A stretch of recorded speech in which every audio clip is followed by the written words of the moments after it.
Magandang umaga mga igan, malalakas na ulan ang inaasahan sa probinsya ng Zambales ngayong weekend dahil sa epekto ng hangin habagat na pinalalakas ng bagyong Ineng.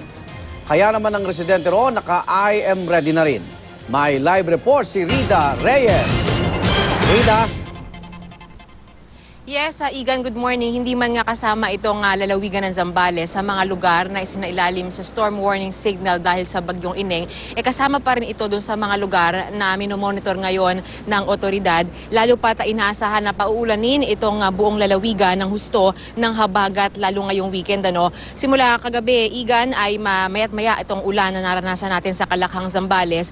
At bagamat maituturing pa raw na normal ang sitwasyon sa Zambales, naka-blue alert pa rin ang provincial disaster officials ng lalawigan, lalo na sa 81 coastal barangays gaya rito sa San Narciso na inaasahan na makararanas na matataas na alon ngayong araw hanggang sa weekend. Pero sa ngayon, Igan, ay mas maalon man ng konti kaysa sa normal ang dagat, hindi pa rin daw ito yung inaasahan na alon na dala ng isang masamang panahon. Sa kabila niyan, mabilis na mga nagligpitan muna ng mga bangka at ng mga gamit pangisda ang mga kababayan natin dito para na rin daw sa kanilang kaligtasan. Bukod, Igan, sa coastal areas, patuloy na imomonitor ng PDRMO ng Zambales ang mga low-lying areas sa banta naman ng pagbaha sakaling bumuhos na ang malakas na ulan lalo ngayong araw hanggang sa weekend. Yan muna ang pinaka-latest mula rito sa Zambales. Igan. Maraming salamat, Rida Reyes.